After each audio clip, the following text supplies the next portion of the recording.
Salut à tous, bienvenue sur la chaîne pour une nouvelle vidéo.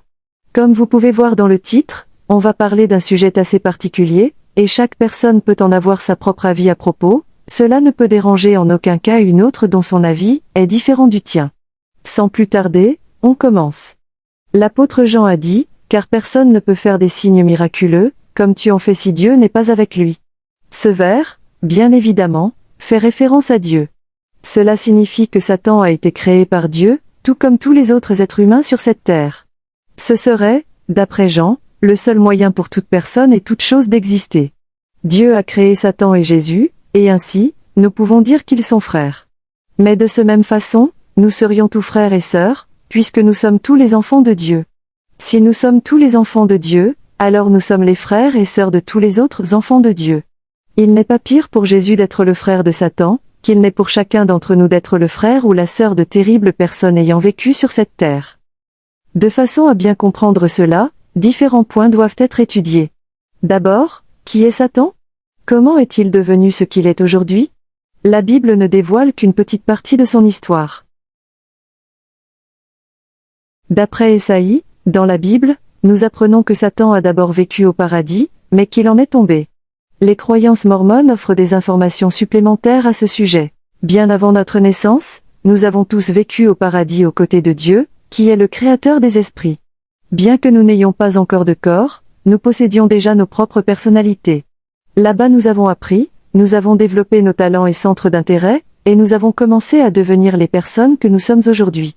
Nous jouissions du concept de responsabilité, ou droit de choisir. Certains d'entre nous ont bien choisi, d'autres non, tout comme cela est le cas aujourd'hui. Lorsque nous avons atteint les limites de notre progression au paradis, Dieu a créé la terre, afin que nous y séjournions pendant un moment. Alors, nous avons reçu un corps, des familles et l'opportunité de découvrir si nous réussirions à vivre selon les enseignements de Dieu, sans l'avoir auprès de nous.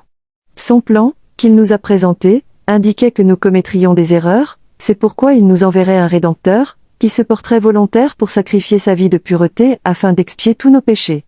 Jésus-Christ s'est porté volontaire pour devenir ce Rédempteur. Il était le Fils aîné de Dieu, le premier esprit qu'il ait créé, et ainsi, notre frère aîné à tous. Nous serions libres de prendre nos propres décisions, mais il attendait de nous que nous cherchions et suivions la vérité. Jésus ferait la différence, ce qui signifie qu'il accomplirait ce que nous ne pouvons accomplir nous-mêmes, après avoir fourni tous les efforts possibles. Il expierait tous nos péchés, ce qui est impossible à réaliser pour tout pécheur. Satan n'aimait pas ce plan. Il a tenté de nous convaincre de le modifier. Il a suggéré que nous venions sur terre, que nous abandonnions le principe de responsabilité, et que nous le laissions contrôler nos actes et pensées, afin de ne jamais pécher.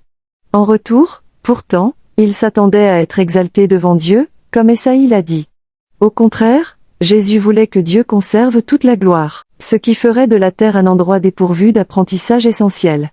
Chacun d'entre nous a eu le droit d'accepter ou de refuser le plan de Dieu. Satan a été chassé hors du paradis, et c'est ce que Ésaïe voulait dire lorsqu'il a écrit que Lucifer était tombé du paradis, c'est aussi la raison pour laquelle Satan est considéré comme un ange déchu. Ceux qui ont rejeté le plan de Dieu ont, eux aussi, été chassés du paradis, ne leur laissant pour seul choix que de suivre Satan pour l'éternité. Certains pensent que Dieu n'aurait jamais pu créer Satan, parce que Satan représente le mal. Pourtant, Dieu n'a pas créé d'être maléfique. Satan, comme les autres êtres malicieux, a pris ses propres décisions. Dieu a créé chacun d'entre nous avec une pointe de divinité en nous, que nous pouvons accepter et développer ou rejeter. Nous ne pouvons blâmer Dieu lorsque nous choisissons d'ignorer les dons qu'il nous offre, et que nous choisissons de vivre une vie égoïste et avide.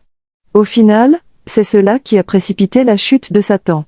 Il aurait pu devenir un grand et merveilleux leader spirituel s'il avait pris les bonnes décisions au cours de sa vie prémortelle, utilisant ses talents et connaissances pour influencer autrui dans la bonne direction. Il n'a pas souhaité devenir cette personne-là.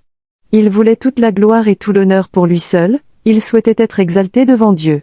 Puisqu'on ne lui a pas donné cette opportunité, il envisage maintenant les autres options qui se présentent à lui, non pas parce qu'il nous aime, tout comme Dieu et Jésus, mais parce qu'il est égoïste et avide de pouvoir et de gloire. Malheureusement, aujourd'hui, même ceux qui l'avaient rejeté, décident de le suivre. Eux aussi ont reçu un peu de divinité lors de leur création, mais ils ont décidé de devenir mauvais.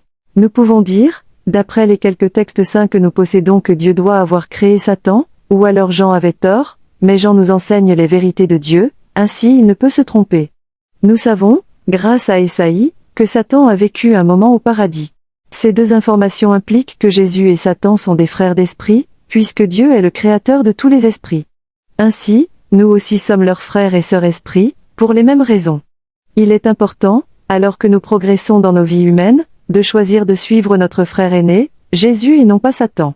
Comme Jésus et Satan, nous pouvons tous devenir ce que Dieu souhaite que nous devenions, ou nous pouvons choisir de suivre Satan et ainsi détruire le merveilleux don que Dieu a offert à chacun d'entre nous.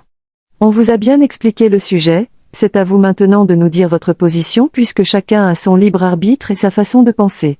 C'est bien la fin de la vidéo, laissez votre avis dans l'espace commentaire afin de partager votre position avec nous. N'oubliez pas de laisser un j'aime si vous avez aimé, abonnez-vous à la chaîne pour ne pas rater nos prochaines vidéos et invitez vos proches afin d'agrandir la famille.